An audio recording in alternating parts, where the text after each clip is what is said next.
নিস্তব্ধ রাত, মাথার উপরে আকাশটা আজ একদম স্বচ্ছ। লক্ষ লক্ষ তারা ঝিকমিক করছে, কিন্তু সেই সৌন্দর্যের আড়ালে মিশে আছে এক হাড় কাঁপানো শীতলতা। শীতের ধারালো বাতাসটা যেন চামড়া ভেদ করে হাড়ের ভেতর গিয়ে বিচ্ছে। গোরস্থানের কাজ শেষ করে করিম আর রতন সবেমাত্র বাড়ি ফেরার প্রস্তুতি নিচ্ছিল। ঠিক এমন সময় নিস্তব্ধতা চিরে গ্রামের চৌকিদার মোতালেবের ভারী পায়ের আওয়াজ পাওয়া গেল। সে হাঁপাতে হাঁপাতে গোরস্থানের লোহার গেটে এসে থামল। তার হাতের পুরনো টর্চ লাইটটা কাঁপছে, আর তার ফ্যাকাশে মুখে ফুটে উঠেছে অবর্ণনীয় এক আতঙ্ক। করিম, ও করিম, আল্লাহ দোহাই লাগে, জলদি ভ্যানটা বাইর করো, দেরি কইরো না বাপ। কি ব্যাপার মোতালেব ভাই, এত রাইতে আপনি এই রকম জানিয়া দৌড়াইতাছেন কেন? মুখ দিয়া তো কথা বাইরইতাছে না আপনার। সর্বনাশ, বড় সর্বনাশ হইয়া গেছে। গ্রামের পূব দিকের ওই অভিশপ্ত পোড়াবাড়ির কথা মনে আছে না? ওইখানের বিশাল আম গাছটায় কেডা জানি গলায় দড়ি দিয়া ঝুলতাছে। আমি রাইতে পাহারা দিতে গিয়া অভ্যাসবশত টর্চটা মারছিলাম, আর অমনি ও খোদা, ওই দৃশ্য ভুলতে পারুম না। বাতাস দিতাছে, আর সাদা কাপড় পরা লাশটা একবার ডাইনে আর একবার বায়ে দুলতাছে। মনে হইতাছে লাশটা যেন আমার দিকে চাইয়া আছে। কি কর মোতালেব ভাই, ওই পোড়া বাড়ি, ওই আনে তো দিনের আলোতেই কেউ যাওয়ার সাহস পায় না। মাইনসে কয় ওই হানে জিন পরির আসর আছে। আর এই আমাবস্যার রাইতে আপনি কইতাছেন আমাগো ফাঁসির লাশ নামাইতে যাইতে হইব? ভাইজান, আমার কিন্তু হাত পা অবশ হয়ে আসতেছে, আমি কিন্তু যাবো না। আরে পুলিশের বড়বাবু খবর পাইয়াই তো আমারে পাঠাইছে। ডরাইলে কি আর কাম চলবো? বড়বাবু কইছে লাশ এখনই নামায়া রাখতে, নাইলে কাইল সকাল হওয়ার আগেই কুত্তা আর শিয়ালে ছিঁড়া খাইব। সকালেই লাশ মর্গে পাঠাইতে হইব। জলদি করো করিম, আমার একলা যাইতে জান শুকাইয়া যাইতাছে। রতন, একটু সাহসী হ, ডরাইলে তো আমাগো পেট চলবো না। মরা মানুষের ডরাইয়া কি হইব? জ্যান্ত মানুষের মতো মরা মানুষ কারোর ক্ষতি করতে পারে না। মোতালেব ভাই, আপনি চলেন, আমাগো ভ্যান রেডি আছে। রতন, চটের বস্তা আর কাটারি চাল, দেরি কইরা লাভ নাই। আল্লাহ ভরসা, চলেন ভাইজান। কিন্তু কিন্তু একটা কথা দেন, লাশের কাছে গেলে আমার একলা রাইখা যাইবেন না তো? ডন নাই রে বাপ, আমি আসি না। তয় তাড়াতাড়ি পাশা লাও, ওইখানে বাতাসটা কেমন জানি ভারী হইয়া রইছে। করিম আর রতন ভ্যান নিয়ে মোতালেব চৌকিদারের পিছু পিছু পূব দিকের পোড়া বাড়ির দিকে রওনা হলো। পোড়া বাড়িটা গ্রামের একদম শেষ প্রান্তে, চারপাশে জঙ্গল আর আগাছায় ভরা। 20 বছর আগে এক ভয়াবহ আগুনে বাড়িটা পুড়ে ছাই হয়ে গিয়েছিল। তারপর থেকেই জায়গাটা পরিত্যক্ত। তারা যখন পোড়াবাড়ির সীমানায় পৌঁছালো, চারপাশের পরিবেশ অদ্ভুত রকম নিস্তব্ধ হয়ে গেল। গাছের পাতা নড়ার শব্দটুকুও নেই, শুধু একটা ডাল মরমর করার শব্দ একটানা ভেসে আসছে, যেন কেউ সেটা ধরে ঝুলছে। ওই যে করিম, ওই বড় আম গাছটার ডালে। করিম আর রতন টর্চের আলোতে দেখল বিশাল একটা আম গাছের মোটা ডাল থেকে একটা লাশ ঝুলছে। লাশের গলায় মোটা পাটের দড়ি, পরনে একটা পুরনো ময়লা পাঞ্জাবি।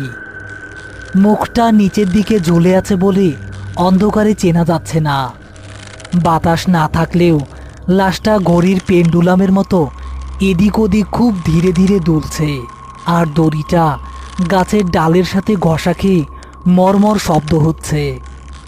ভাইজান, বাতাস তো নাই, তাহলে লাশটা এমন দুলতাছে কেমনে?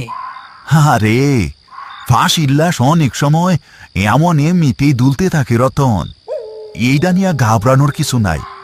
মোতালেব ভাই, আপনি আলোটা ধইরা রাখেন।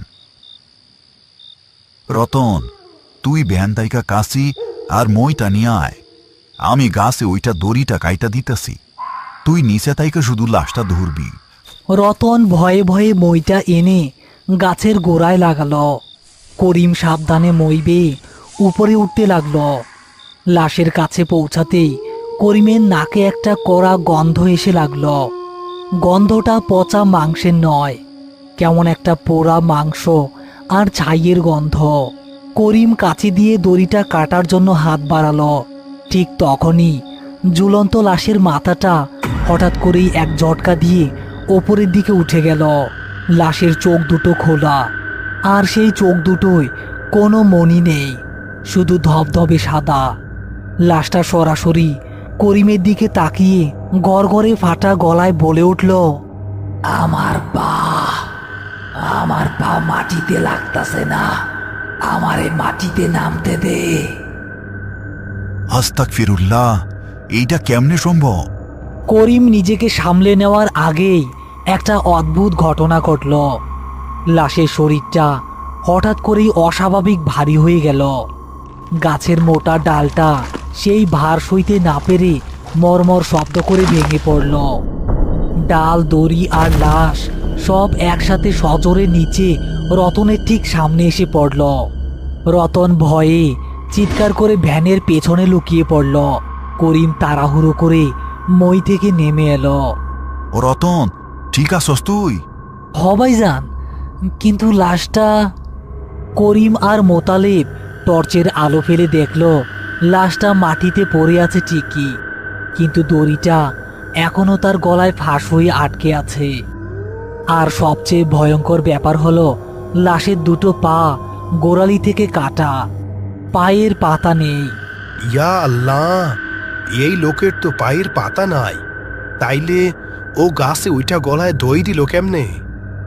ঠিক সেই মুহূর্তে পোড়াবাড়ির অন্ধকার ধ্বংসস্তূপের ভেতর থেকে খটখট শব্দ করে কাঠের জুতো পায়ে হাঁটার শব্দ ভেসে এলো। শব্দটা ধীরে ধীরে তাদের দিকেই এগিয়ে আসছে। ভাইজান, কে আইতাছে? এই হানে তো আপনি, আমি আর মোতালেব বাইসারা জিন্দা কেউ নাই, তাইলে কাঠের জুতা পায়ে হাঁটে কে? শান্ত হ রতন। মোতালেব ভাই, টর্চের আলোটা ওই ধ্বংসস্তূপের দিকে ধরেন তো। মোতালেব কাপা কাপা হাতে টর্চের আলোটা পোড়াবাড়ির অন্ধকারের দিকে ফেলল। আলো পড়তেই তারা দেখল ছাই আর পোড়া কাঠের ভেতর থেকে ধোয়ার মতো একটা অবয়ব ধীরে ধীরে বেরিয়ে আসছে। অবয়বটা একজন বয়স্ক মানুষের। তার পরনে আধ পোড়া একটা ফতুয়া, আর পায়ে পুরনো আমলের কাঠের খড়ম। লোকটার শরীরের অর্ধেক অংশ আগুনে ঝলসানো। ইয়া আল্লাহ, এইটা তো ওয়াজেদ মাস্টার। ওয়াজেদ মাস্টার কে মোতালেব ভাই? করিম, এই পোড়াবাড়ির মালিকা ছিল ওয়াজেদ মাস্টার। 20 বছর আগে এই বাড়িতে আগুন লাগলে মাস্টার সব ঘরের ভিতরে পুইরা মারা গেছিল, কিন্তু উনি আইজ এইখানে কেমনে? ওয়াজেদ মাস্টারের ছায়ামূর্তিটি ধীরে ধীরে সেই পা কাটা লাশের কাছে এসে দাঁড়ালো। তার পোড়া মুখ থেকে কোনো শব্দ বের না হলেও পুরো পরিবেশ জুড়ে একটা ভারী গম্ভীর কণ্ঠস্বর প্রতিধ্বনিত হতে লাগলো। মোতালেব, লাশের মুখটা ভালো কইরা দেখ, ওরে চিনতে পারস কিনা দেখ তো। মোতালেব ভয়ে ভয়ে একটু এগিয়ে গিয়ে লাশের মুখের দিকে তাকালো। লাশের চোখ সাদা হয়ে থাকলেও মুখের গরম দেখে মোতালেব চমকে উঠল। করিম, এইটা তো রুস্তম, ওয়াজেদ মাস্টারের বাড়ির পুরানা কামলা। আগুন লাগা রাইত থাইকাই ও নিখোঁজ আছিল। এইটা রুস্তম। 20 বছর আগে টেকার লোভে এই রুস্তমে আমার সিন্ধুক ভাইঙা সব চুরি করছিল। আমি দেখা ফেলছিলাম বইলা ও আমারে ঘরে তালা মাইরা বাইরে থেকে আগুন লাগাইয়া দিছিল। আমি পুইরা ছাই হইয়া যাই, আর ও সব নিয়ে বাইকা যায়। ভাইজান, তাইলে ও 2 পায়ের পাতা গেল কই? বাপ কাউরে ছাড়ে না রে বাজান।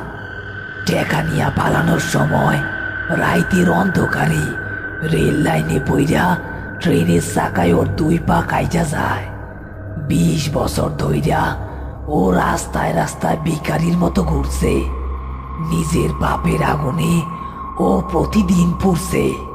আইজ ওর পাপের বোঝা তার এই পোড়া বাড়িতে টাইনা আনছে। ও নিজেই গাছে ওইটা দড়ি লাগাইয়া দিছে, কিন্তু ওর পা কাটা ছিল বইলা ফাঁসির দড়িতে ঝোলার পরও ওর পা মাটিতে ঠেকে নাই। ওর আত্মা ছটফট করতাছিল মাটিতে নামার লাইগা।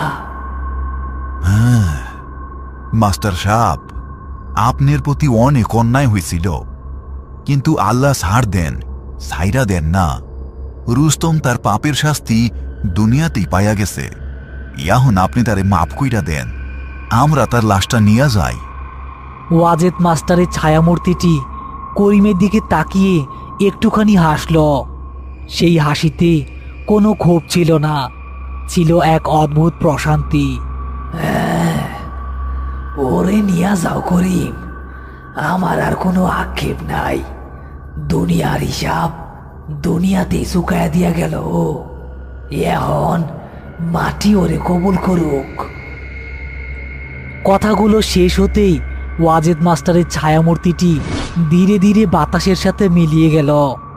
খরমের সেই খটখট শব্দটাও চিরতরে থেমে গেল।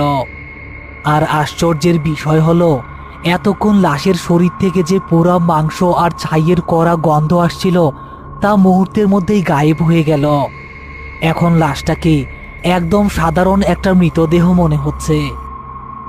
আল্লাহ গো, আইজ রাইতে যা দেখলাম জীবনেও বলতে পারুন না। রুস্তম যেমন বেইমানি করছিল, গ্রামের কেউ গুনাহ করেও টের পায় নাই। মাইনষের চোখ ফাঁকি দেওয়া যায় মোতালেব ভাই, কিন্তু উপরওয়ালার চোখ ফাঁকি দেওয়া যায় না। চল রতন, লাশটা ভ্যানে তোল, রাইত অনেক হইছে। করিম আর রতন মিলে রুস্তমের লাশটা ভ্যানে তুলল। মোতালেব টর্চ দেখিয়ে তাদের পথ দেখিয়ে দিল। পুলিশকে সব জানানোর পর পুলিশের নির্দেশে রুস্তমের লাশ গোরস্থানে দাফন করা হচ্ছে। ভোরের আলো ফুটতে না ফুটতেই পুরো গ্রাম এই রহস্যে শিউরে উঠেছে। গোরস্থানের এক কোণে এখন কবরের মাটি সমান করার শব্দ ছাড়া আর কিছুই শোনা যাচ্ছে না। হ্যাঁ, 20 বছর পর আইসা এই আমি মরতে হইল। এইটারই কয় নিয়তির টান। মানুষের বিচার থেকে পালাইলেও আল্লাহর বিচার থেকে পালানোর পথ নাই গো করিম। যে রুস্তম 20 বছর আগে গ্রাম ছাইরা পালাইছিল, সে আইসকা সেই গ্রামে ফিরল, কিন্তু লাশ হইয়া। ভাইজান, কাজ করতে করতে আমি একটা কথা ভাবতাছি। রুস্তমের এক পা তো বহু আগে থেকে কাটা ছিল। ক্রাস ছাড়া ও তো হাঁটতে পারতো না। তাইলে ও ওই বিশাল আম গাছের অত উঁচু ডাল পর্যন্ত উঠলো কেমনে? ওই ডাল পর্যন্ত পৌঁছানো তো সুস্থ মানুষের জন্য কঠিন। কেউ কি ওরে সাহায্য করছেন নাকি, না অন্য কোনো ব্যাপার? হ্যাঁ, এইটাই তো আসল রহস্যের রতন। পাপ যখন মানুষের ঘাড়ে চাপে, তখন সেই পাপই তারে টাইনা গন্তব্যে নিয়ে যায়। রুস্তম নিজে ওই গাছে উঠে নাই, তার অপরাধবোধ আর নিয়তি তারে ওই ফাঁসির দড়ি পর্যন্ত নিয়ে গেছিল। তুই দেখলি না, ওর চোখে মুখে কোনো বাঁচার চেষ্টা ছিল না, আসিল শুধু এক পাহাড় সমান আতঙ্ক। যেন কারোর ভয়ে দৌড়াইতে দৌড়াইতে ও ওইখানে আটকা পড়ছিল। তার মানে কি ওয়াজেদ মাস্টারের আত্মা ওরে টাইনা ওইখানে নিয়ে গেছে? গ্রামবাসী তো কয় মাস্টারে এই রুস্তমে আগুন দিয়ে মারছিল। ভাইজান, মাস্টারের আত্মা তো এখন শান্তি পাইছে, তাই না? হ, শান্তি পাইছে। গোরস্থানে শুধু আমরা লাশ দাফন করি না রে রতন, আমরা অনেক সময় অন্যায়ের গুমরে মরা ইতিহাসেও কবর দেই। আমাগো চারপাশে এমন অনেক আত্মা গুইরা বেড়ায়, যারা শুধু একটু ন্যায় বিচার চায়। সত্যটা যখন সূর্যের মতো সামনে আইসা দাঁড়ায়, তখনই কেবল তারা পরম শান্তিতে মাটির তলে ঘুমাইতে পারে। আইজ মাস্টারের আত্মা নিশ্চয় কবরে হাসতাছে। ঠিক কইস করি। 20 বছর গ্রামটা কেমন জানি অভিশপ্ত হইয়া আসিল। রাইতে পোড়াবাড়ির ওই দিক দিয়া যাওনের সময় গরমের শব্দ পাইতো অনেকেই। আইস থাইকা অন্তত পোলাপানগুলা নিশ্চিন্ত ওই আমতলায় যাইতে পারবো। পাপ এখন বিদায় নিছে। হ্যাঁ, আলহামদুলিল্লাহ, শুক্রিয়া মালিক। চলেন ভাইজান, মাটি দেওয়া শেষ, হাত মুখ ধুইয়া নে, পেটের ভিতর কেমন জানি করতাছে। হ, চল, কাজ শেষ। এইবার পৃথিবীটা একটু হালকা লাগতাছে। রতন, আইজ রাইতে আর ভয় পাইস না। আইজ গরুস্থানে শান্তি নামছে। দাফন শেষে করিম আর রতন যখন মোনাজাত করছে, তখন গোরস্থানের পাশ দিয়ে বয়ে যাওয়া ভোরের হিমেল বাতাসে যেন একটা স্বস্তির দীর্ঘশ্বাস শোনা গেল। করিম জানে আজ রাতের পর থেকে ওই পোড়াবাড়িতে আর কোনো আমাবস্যার রাতে কাঠের খরমের শব্দ শোনা যাবে না। 20 বছরের এক পুরনো ঋণ আজ মাটির বুকেই শোধ হয়ে গেছে।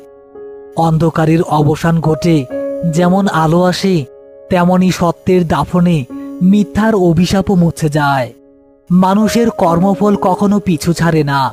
এই গল্পটি আমাদের সেই শিক্ষাই দেয়, অন্যায় করে কেউ কোনোদিনও পার পায়নি। হয়তো আজ না হয় কাল হিসাব তাকে দিতেই হয়। যদি আজকের এই লোমহর্ষক গল্পটি আপনাদের ভালো লেগে থাকে, তবে লাইক ও কমেন্ট করে আমাদের সাথেই থাকুন। আপনার বন্ধুদের সাথে শেয়ার করুন এই শিহরণ জাগানো কাহিনী। এমন আরও অনেক অজানা ও অলৌকিক রহস্যের উন্মোচন দেখতে আমাদের পরবর্তী ভিডিওর আমন্ত্রণ রইল। আমাদের চ্যানেলটি সাবস্ক্রাইব করে রাখুন। ততক্ষণ পর্যন্ত ভালো থাকুন, সাবধানে থাকুন আর দেখতে থাকুন ভালুকাই বাংলার অসাধারণ সব ভিডিও।